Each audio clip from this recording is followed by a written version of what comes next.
What's up, everybody? I'm out here in Universal Studios in Orlando, Florida, as you can see by the big globe behind me, and I'm going to be doing some fat guy ride testing. Let's go have some fun. This was me. I tipped the scales at 415 pounds. Then, while planning a vacation to Universal Studios for my family, I realized that I was not going to fit on the rides.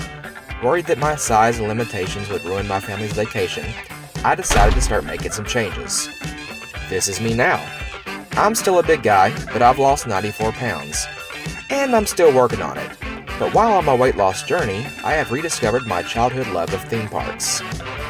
I've also discovered that there are many others like me that would like to enjoy the parks, but share the same concerns about fitting onto the rides that I do. Well, I have done the hard work for you. I have risked embarrassment and the dreaded walk of shame to fat guy test every single ride in the park, so you'll know exactly which rides you can and can't fit on.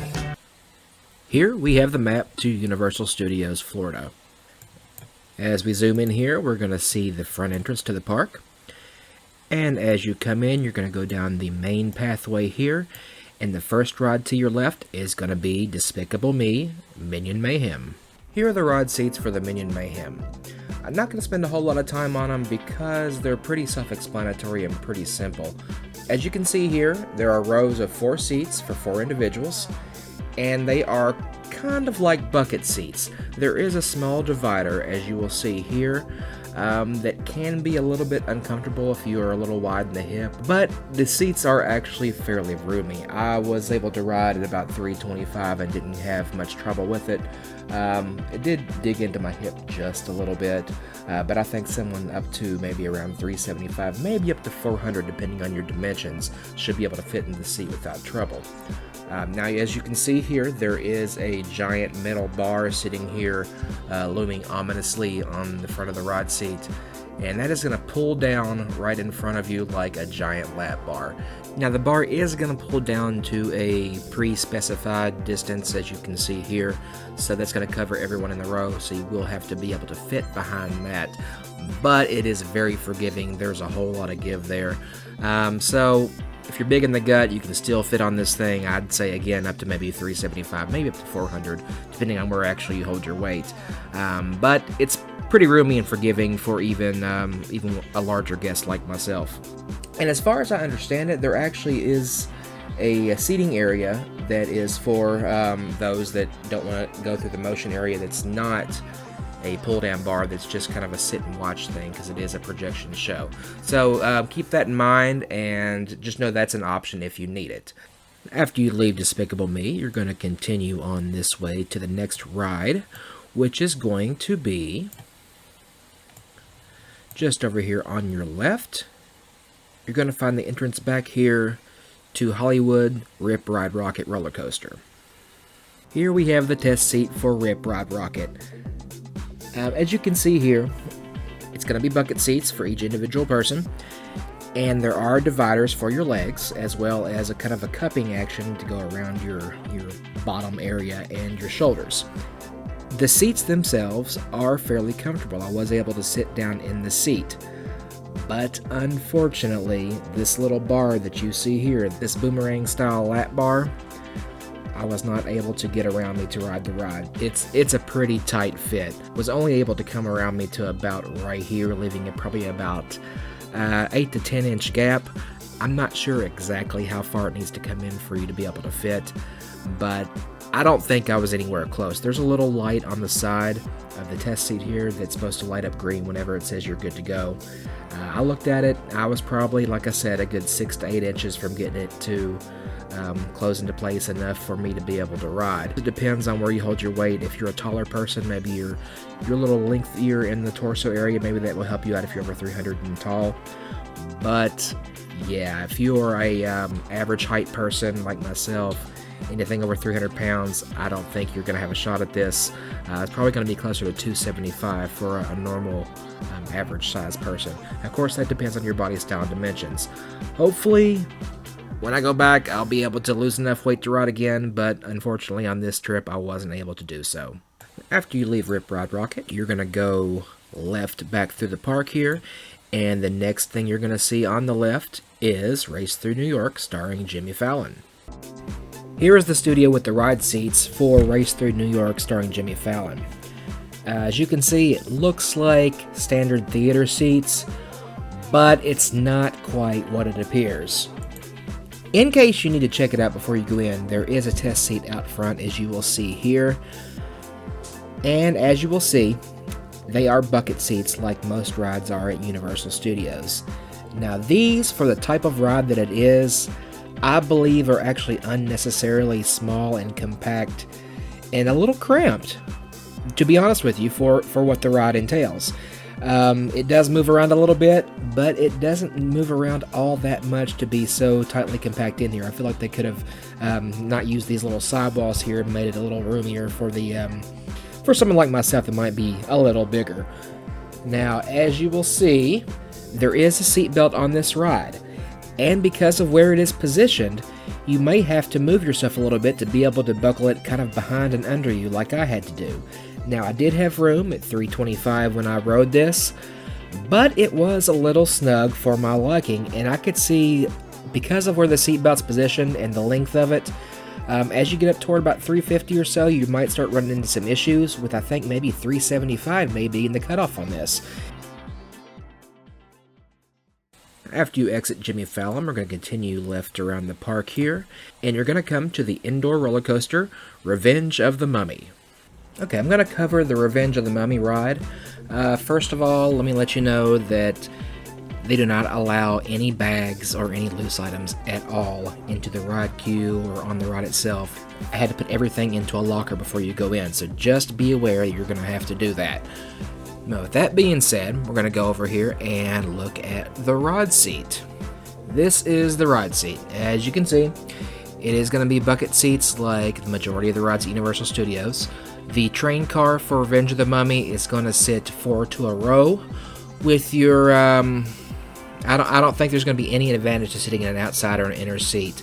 Maybe outside a little bit if you can maybe have a little bit of extra arm room off to the side instead of, encroaching on people sitting next to you if you're in the middle. Maybe that could help a little bit. But the seats are pretty uniform and they're going to compress you and get you in here regardless of where you sit in them. The seat itself does have these little sidewalls here, which are going to constrict your hips and your side area. They are a little tight, but I was able to fit. At about 325, I was able to get in here, and there is a test seat out front, so you can test this before you go in. But I want to let you know here, if you look at this sign they have sitting on the front of the test seat, it says, if you can't read it, I'm going to read it out for you because it's a little wet and blotchy from the picture I took here. So it says, please pull restraint to your waist. Look below for the yellow and red indicator stripes. In order to experience this attraction, the restraint must lower to completely clear the red stripe. Now, as you will see here, down here at the bottom of the ride, you will see the red and yellow stripes they are talking about. Now, the lap bar itself is going to have to come to you far enough to, like it said, clear that red strip and get into the yellow. And just be aware you are going to have to be able to get your knees between these two metal bars here. So if you have any trouble squishing your knees together, that might become an issue for you, because as you sit in these bucket seats, it is going to compress you inward, so any bulk that you may have is going to squeeze and push forward, so that may prevent you from getting your knees together as far as you need to. In addition to being able to get your knees between these two metal bars, there is going to be this little gray area here, this cushion for your shins, so you're going to be able to back your legs up as well, so that's just another constraint that's going to have to be considered in case you're a bigger person and might have trouble, compressing yourself to the whatever dimensions this ride's going to require you to fit in. Now, with that being said, this is an amazing ride. I love this coaster. We rode it twice in a row. It is probably my favorite ride in Universal Studios. There's a couple rides like some of the Harry Potter ones that I have not been able to ride yet. Jury's out on those until I can ride those, what my favorite ride is going to be. But of everything that I've ridden, that includes the Hulk coaster, this is my favorite. There's so many effects, there's so many different elements in this ride. It is an amazing ride, so if you're able to fit in here, do not pass this one up. It's well worth the wait, and it's a fun ride. Again, I was able to fit at 325, and I feel that maybe up to about 350 is going to be the max on this. So be aware, 350, you're going to be pushing it. Make sure you try the test seat out front. Of course, it's going to depend on your exact body style and dimensions. Hope it helps. Have fun. After Revenge of the Mummy, you're going to go up through the park here. And the next ride that I recommend going to be the most efficient through the park is going to be Fast and Furious Supercharged. We do not need to spend a whole lot of time on Fast and Furious Supercharged because it is very basic. When you board the ride, you're going to get on one of these party buses here. The sidewall on this thing is going to open straight up, and you're just going to walk right on. There's just a row full of benches on this bus. You get in, you're going to sit down, and that wall that lifted up is going to come right back down and close you into the bus just like you're in a vehicle. You'll see here these black straps that look like seat belts. They are not. They are just what I like to call holy crap handles because it's just something to hang on to. There's no restraints. There are no seat belts. Just these little straps to hang on to just in case you get shook a little bit. Again, it's just a bench seat, so as long as you can walk onto the ride here, you shouldn't have any issues. There shouldn't be any weight restrictions or restraints. So I hope it helps. Have fun riding Fast and Furious Supercharged. Now, after you leave Fast and Furious Supercharged, I recommend going back down this way over here to Transformers The Ride 3D. Here is the ride vehicle for Transformers The Ride. I'm not going to spend a whole lot of time covering it because there's not a whole lot to it. Now this ride is going to seat 12 people per car, and it's going to be in 3 rows of 4, as you will see right here. You're going to have little cup bucket seats. Well, not little. They are fairly good size. They're fairly roomy, but they are cupped bucket seats for each individual rider. Now as you will see, they do kind of surround the buttocks here. They have these edges on the side. They have this cupped area, so you will have to sit into an individual bucket seat. And if my memory serves me correct, you're going to have actually a little bit more room in these center areas because you're not going to have these sidewalls here to contend with when this panel comes down and closes the cart in. Now, that being said, though, you're going to want to be very familiar with or very friendly with whoever's sitting next to you on the other side if you're going to sit in one of these middles, because if you're a larger person that needs to sit in one of these middles, you might encroach a little bit on those sitting next to you because, you know, like an airline seat, it's not built for comfort here, it's built to pack them in. So you're going to overlap a little bit if you're a little hefty in the middle or wide in the hip like I am. So just be aware of that if you're going to sit in one of these seats. But that being said, they are fairly comfortable. They're a lot roomier than what they look like they are. And as long as you're willing to wedge yourself into one of these and you're okay with the fact that you may, you know, encroach a little bit over whoever's sitting next to you, that's really going to be the biggest issue on this ride, if that's even an issue for you. Now, once you sit down, the only restraint on this ride is going to be this metal bar that you're going to see here in front of each row, and that is going to pull down in front of everyone sitting in your row. Now, it is only going to come down as far as the largest person in the row, so be aware of that if you're sitting next to someone extremely small, just someone like really skinny or a child or something. You may want to put your arm around them or just keep an eye on them during the ride. The ride does jostle a little bit, but nobody's going to go anywhere. It's not going to throw you out. It's not going to throw you out of the seat, even if this bar doesn't come down flush with whoever's sitting next to you. So, I mean, that's pretty much going to cover it. It's a fun ride. It's a fairly comfortable seat. Very similar to the Spider-Man ride if you've ridden that. If you know you can ride Spider-Man over in Islands of Adventure, you can ride this. And I'd say it should be easily up to 375, 400 should be able to fit in this. Maybe a little bit more depending on how willing you are to wedge yourself in and sit a little bit uncomfortably in these bucket seats, because once you start getting into that size, that is going to be the case, if not a little bit earlier. So there it is, Transformers The Ride in 3D. I hope it helps. Have fun. After you exit Transformers The Ride, we're going to come back here toward the main entrance, but instead we're going to go left as you're walking from Transformers, and it's going to take you over here, around the corner, to the right, to E.T. Adventure. Alright, here is the ride vehicle for the E.T. Adventure. It's not much of a ride vehicle as much as it is just a collection of these seats that are made to resemble bike seats. From the iconic scene in the movie where the children go flying through the air across the front of the moon with E.T. leading the way.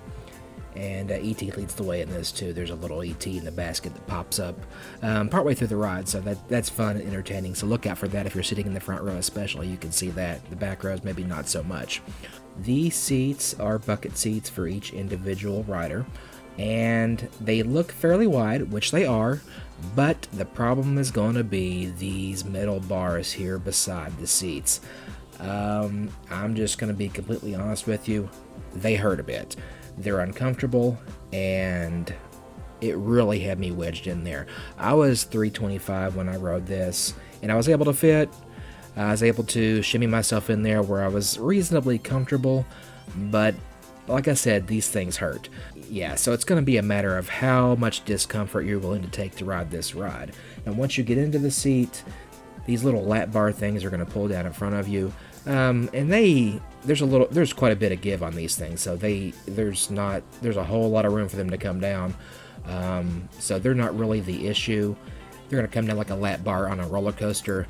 Not quite as restricting, but again, the restricting part is going to be these metal bars beside the ride seats. Now, I sat on the end here where this highest bar is, so maybe that pushed into me a little more than it could have. Maybe if you sit toward the middle a little bit, maybe it wouldn't be so bad. Again, I was 325. I think you could fit in here up to 350, maybe more, depending on your body dimensions and style, and again, how much discomfort you're willing to put up with to ride this ride. Now, saying that, it's an amazing ride. It's very iconic, it's very fun, and in my opinion, it's one of the better rides in Universal Studios. It's probably my second favorite ride behind the Mummy roller coaster. I love this ride. It's just very nostalgic, very fun, very well done. It's a very unique ride. It's just really a can't-miss ride at Universal Studios if you can fit in the ride seat. So, I hope it helps. Good luck. Have fun on E.T. Adventure. After you leave E.T. Adventure, you can take a right around this pathway here, and the next ride you're going to come to is going to be Woody Woodpecker's Nuthouse Coaster. You may be surprised to know that kiddie coasters such as Woody Woodpecker's Nuthouse Coaster are actually less restrictive than their larger counterparts.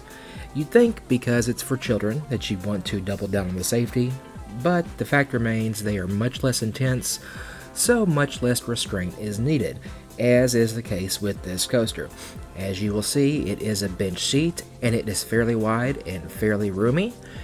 There's going to be one restraint here. It's going to be this black bar that's going to have to come down over all parties in the row, so just be aware of that it's only going to come down as far as the largest person there.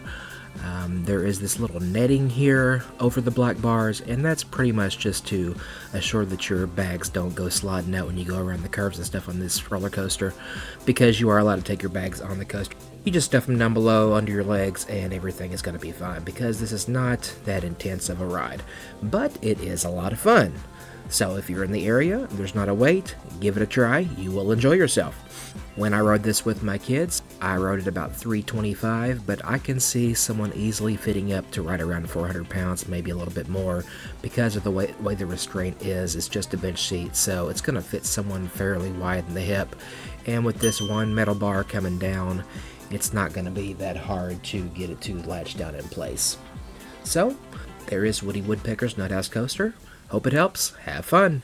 And after you leave the Nuthouse Coaster, you'll go back the way you came over here toward E.T. You're going to take a right over here around the stadium area, and you're going to go into Springfield, which is the home of the Simpsons. You're going to come to the first ride. Going to be on your left. It's going to be Kang and Kodos Twirl and Hurl. Kang and Kodos Twirl and Hurl is going to be your standard spinning ride for the Universal Orlando Park. Every park seems to have one, and this is the one for Universal. We are going to look at the ride vehicle here, which is pretty standard for most spinning rides. As you will see, it is a bench seat, and it is very wide and very roomy. Shouldn't be much trouble getting anyone of any size to be able to fit on this seat. There is, however, a restraint, which is this seat belt here that's going to go across the lap of all occupants in the bench seat row. Shouldn't give anyone too much trouble. I'm not sure what the cap's going to be on this as far as how far it's going to be able to go around someone, but it's going to be, I believe, pretty big. Easily over the 400-pound mark on up. It's going to depend, of course, on your individual body dimensions. Now, there is a bit of a step up here and this small doorway to get through, but it is a short doorway, so it shouldn't give anyone problems in the hip area getting through here. That's just going to be, can you step up, can you step down? So, if that's not an issue for you, I don't think you're going to have any problem with King and Kodos, so give it a try, hope it helps, have some fun. And after you leave King and Kodos, just to the right of that, as you come out of that ride, is going to be the entrance to the next and final Simpsons ride. It's going to be called the Simpsons Ride. Alright, here is going to be your ride vehicle for the Simpsons Ride. As you will see here, we're going to have 2 rows of 4 people for a total of 8 per ride vehicle. And as you can see from the seats, it's kind of a bench seating with these small little dividers here. Now, the dividers are pretty much just a suggestion as to where the people are supposed to sit within the row, because they're not going to really prevent you from overlapping a little bit or sliding over just a bit next to someone smaller than you if you're a little bit bigger in the hip. It's not going to be a whole lot of trouble for you to fit in this ride on just about any weight, at least up to about 400 pounds or so, maybe bigger. It's fairly roomy. It's very big person friendly, and the only restraint you're going to have is going to be these lap bars in front. They're going to pull down and cover everyone within the row. These bars are only going to come down as far as the largest person in the row, so just be aware of that in case you're traveling with somebody smaller than you, like a child or something. So if that's the case, you might want to set them in between you and another adult, just so you can kind of hang on to them. The ride doesn't jostle around all that much. It does wiggle a bit, but you're not going to go anywhere, so if the bar doesn't quite come flush to every person in the vehicle, it's going to be okay. That just about covers it. Simpsons Ride. Hope it helps. Have fun. After you exit the Simpsons Ride, you're going to continue north through the park here and come to the next ride, which is going to be Men in Black Alien Attack. As we look at the Men in Black Alien Attack ride here, you may notice, as I did, that it's very similar to the setup we had on the ET Adventure. The difference being is that instead of 2 rows of 4, we have these 2 rows of 3. So in my opinion, this actually makes the seats a little bit roomier than what's on ET. They still have these little dividers here between the seats and these metal bars here over on the ends, just like on the ET ride. And the only restraint you're going to have to contend with is going to be this lap bar that's going to pull straight down in front of you, just like the bike seats on ET. Now, I was able to ride this at 325, and I felt very comfortable. It felt very roomy. I had no issues whatsoever. And because it is a little bit roomier than ET, even though it is the same setup, I'm going to say up to maybe 375 on this one. So there's not a whole lot to this. Again, just this one lap bar to contend with, so it shouldn't be that big of a deal. That is Men in Black Alien Attack. I hope it helps. Have fun. Now, after you exit Men in Black Alien Attack, you're going to go right and go across the park here. You're going to start to see the Wizarding World of Harry Potter. You're going to see the front entrance of London here, and you're going to want to look for a plain brick wall with 2 entrances, or an entrance and an exit. And it's kind of hidden because it is in the Harry Potter movies. You're going to find there the entrance to Diagon Alley.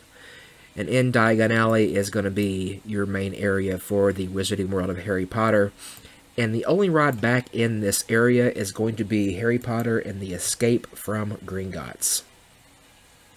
Escape from Gringotts seems to be one of the notorious ones in Universal Studios for being a little bit tough for bigger people to fit onto. And I'm going to cover with you exactly why I think that's the case. Here's the ride seat. You'll see that these are 2 bucket seats sitting side by side, and they actually look like they'd be fairly roomy. And when I sat down, that felt like it was the case. Now the problem is you see these sidewalls here. Now with them being as high as they are, the issue is that if you're any kind of wide in the hip, or you have like bulk around your middle or love handle area, the issue is going to be that it's going to compress you inward, and therefore it's going to push your bulk forward. If you're bigger, you know what I'm talking about. And when that is done, what's going to happen is that's going to allow for that lap bar to come down even less than it normally would have been if it wasn't squishing you in so tightly. Unfortunately, I wasn't able to get the bar down far enough to ride the rod. As you will see on the video here, that there is a set of lights in front of it as you sit down to test it that will stay blue if you're unable to ride, and that green light will come on if you get the lap bar down far enough to get yourself to get on the rod. Now, I don't know at what point I would have been able to get it to go on, but I just know it wasn't able to fit for me. I feel like I was really close. I don't know exactly, but I'm going to say somewhere probably around 300 pounds you probably would be able to fit. As I've told you earlier in the video, I was 321 on my last weigh-in before we went. So, and again, like I said, I feel like I was really close. It was almost there, I'm pretty sure of it. Now, just another thing, in addition to the lap bar, there is what you'll see down here, these little shin guard things. So you are going to be able to have to hold your knees together. It's going to force your feet to the back of the rod just to hold you in place a little bit more. So if that position is an issue for you, that might cause you a problem. I just wanted you to know. But anyway, that's my take on Escape from Gringotts. I hope it helps. I hope you can fit. Have fun. Now that's going to cover all the rides exclusively in Universal Studios.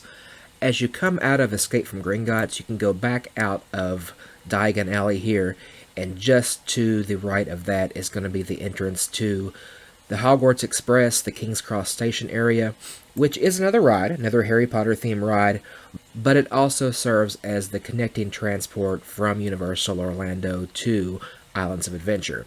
Alright, we're going to be real quick here with the Hogwarts Express. This train, it's just benches. If you can sit on the park bench, you can sit on this. There's no weight restriction, so get in, go for a ride. That's all there is to it. Have fun. Hope it helps. And you do have to have a park hopper pass to be able to ride this, so just be aware of that. And that's going to take you over to Islands of Adventure. Now, if you don't want to ride this, you can go back this way, and it's going to bring you back around toward Transformers and the front entrance of the park. Shrek 4D is over here. I know I didn't cover it as far as seating goes, because it's not a ride, but it is a fun show if you want to take that in as well. Back over here toward the entrance in front of Despicable Me Minion Mayhem. And that is going to cover Universal Studios in Orlando, Florida. I hope it helps. Have some fun!